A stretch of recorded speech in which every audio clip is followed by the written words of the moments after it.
ہو گیا۔ السلام علیکم، بسم اللہ الرحمن الرحیم۔ بھائی صاحب نے یہ دریافت فرمایا ہے کہ جب نبی علیہ الصلوۃ والسلام کا وصال کا وقت قریب تھا تو آپ نے حضرت عمر رضی اللہ عنہ سے قلم کاغذ لانے کے لیے فرمایا۔ تو میرا بھائی یہ سارا واقعہ احادیث مبارکہ میں درج ہے۔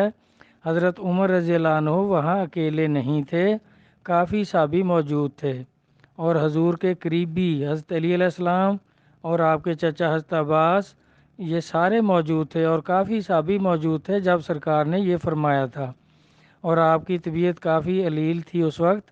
تو آپ نے فرمایا کہ جاؤ قلم کاغذ لاؤ، میں آپ کو کوئی وصیت لکھوا دوں تاکہ تم گمراہ نہ ہونا یا کوئی اپنا حق نہ جتائے۔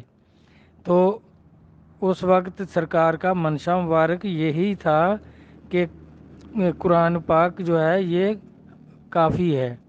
تو باقی صحابہ شش و پنج میں پڑ گئے کہ اب کاغذ لائیں، سرکار کی طبیعت خراب ہے تو کیا آپ کو یہ تکلیف دیں کہ آپ کچھ لکھوائیں؟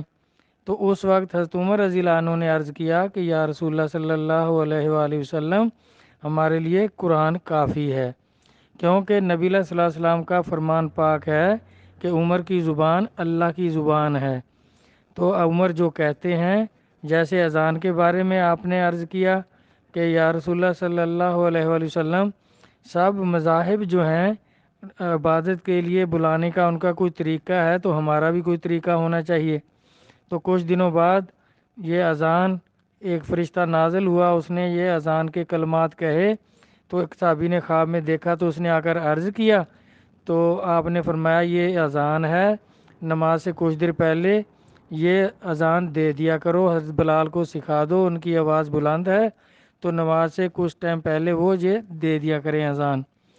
تو یہ بھی حضرت عمر نے عرض کیا تھا، اور یہ پردے والی آیتیں جو ہیں یہ بھی حضرت عمر رضی اللہ عنہ نے عرض کیا تھا کہ سرکار، ہر کوئی ہمارے گھروں میں آنے جانے والا نہیں ہوتا، اس لائق نہیں ہوتا کہ ہمارے گھروں میں آئے اور آپ کے گھروں میں بھی آئے، تو پردہ ہونا چاہیے۔ تو پھر پردے کی آیتیں جو ہیں وہ نازل ہو گئیں۔ تو اس اور یہ جو غزوہ بدر کے صحابہ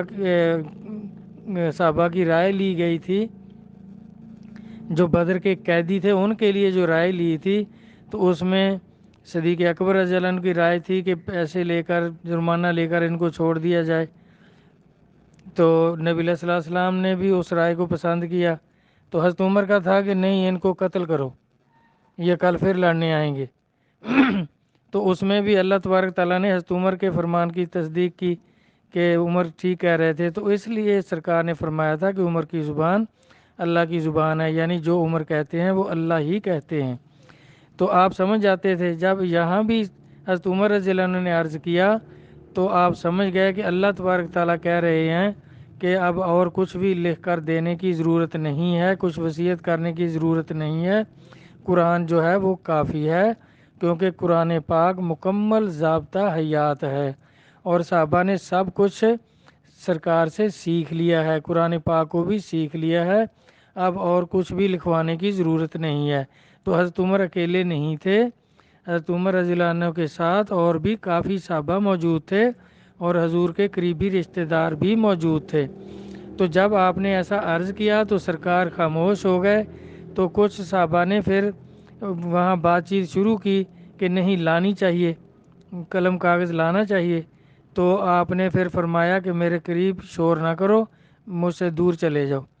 تو پھر چلے گئے۔ تو آپ کا اس ٹائم وصال مبارک نہیں ہوا تھا، آپ اس کے بعد بھی 3-4 دن حیات رہے، اور طبیعت بھی، صحت بھی پہلے سے بہتر ہو گئی تھی۔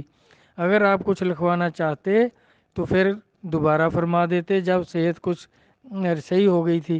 تو آپ نے دوبارہ نہیں فرمایا، آپ یہی بتانا چاہتے تھے کہ تمہارے لیے قرآن کافی ہے۔ اور آپ نے اپنے کلام کے بارے میں بھی فرمایا کہ اگر کوئی حدیث آپ ایسی حدیثیں سنو گے، وہ مکمل حدیثیں ہو چکی ہیں کہ سنو گے جو تمہارے باپ دادا نے نہیں سنی ہوں گی۔ تو صحابہ نے عرض کیا یا رسول اللہ وسلم، پھر ہم کیا کریں اس وقت؟ فرمایا اس کو قرآن پر پیش کرنا، اگر قرآن کے مطابق ہو تو وہ میرا کلام ہے، اس کو مان لینا، اگر قرآن کے خلاف ہو تو چھوڑ دینا، اس کو، وہ میرا کلام نہیں ہے۔ یعنی آپ اس کی تصدیق فرما رہے ہیں کہ بھائی تمہارے لیے قرآن کافی ہے، جو بھی بات سنو اگر قرآن کے مطابق ہے تو تسلیم کر لو، اگر قرآن کے خلاف ہے تو اس کو چھوڑ دو۔ تو حضرت عمر رضی اللہ عنہ کو یہ شیعہ حضرات ایک گروہ جو ہے یہ کہتے ہیں کہ یہ حضرت عمر رضی اللہ عنہ نے زیادتی کی کہ قلم کاغذ نہیں لائے اور باقی صحابہ کو بھی لانے نہیں دیا۔ تو آپ نے تو کسی کو منع نہیں کیا تھا، وہ پھر سرکار نے ہی منع فرما دیا کہ میرے پاس شور نہیں کرو، مجھ سے دور چلے جاؤ۔ تو بعد میں بھی آپ نے نہیں فرمایا کہ بھئی نہیں قلم کاغذ لاؤ، میں نے ضرور لکھوانا ہے کچھ۔ تو آپ کا منشا مبارک یہی تھا، بتانا یہی آپ نے پسند فرمایا کہ اللہ کہہ رہے ہیں، آپ سمجھ گئے کہ عمر کی زبان پر اللہ کلام کرتے ہیں، تو اللہ تبارک تعالیٰ نے ہی فرمایا ہے کہ ان کے لیے اب امت کے لیے قرآن کافی ہے۔ تو یہ فرقے جو ہیں آپ کو تو پتہ ہی ہے کہ ان کی سیاستہ جو ہے اس میں ابن ماجہ جلد 2 3993 نمبر حدیث نبی صلی اللہ علیہ وسلم نے فرمایا کہ یہودیوں کے 70 فرقے ہوئے، سب دوست کی، عیسائیوں کے 71 فرقے ہوئے، سب دوست کی، اور آپ نے میری امت کے 72 فرقے ہوں گے، سب دوست کی ہوں گے، اور ایک جماعت ہوگی جو جنتی ہوگی۔ تو وہ اولیاء کرام ہیں، یہ مولوی جو ہیں سارے فرقے مولویوں کے ہی ہیں اور سارے دوست کی ہیں۔ تو یہ دوست کی فرقوں کے جو مولوی ہیں، کبھی کوئی فرقہ کبھی کوئی فرقہ، اس طرح کی جھوٹ موٹ ایسے ہی اچھالتے رہتے ہیں، کوئی کسی بھی دوسرے فرقے پہ الزام لگاتا ہے، دوسرا دوسرے پہ لگاتا ہے، کوئی نہ بھی لگائے تو فرقے جس کے ساتھ فرقہ لگ گیا تو بھائی وہ سرکار کے فرمان پاک کے مطابق دوزکی ہے۔ تو دوزکیوں کی باتیں نہ سنیں۔ تو آپ سمجھ جایا کریں، کوئی بھی ایسی بات کرتے ہیں جو حالات اور واقعات اور قرآن کے خلاف ہو تو سمجھ لو یہ کسی دوست کی فرقے کی من گھڑت بات ہے۔ اللہ رسول قرآن و حدیث کو سمجھنے کی توفیق عطا فرمائے، آمین۔ اللہ حافظ۔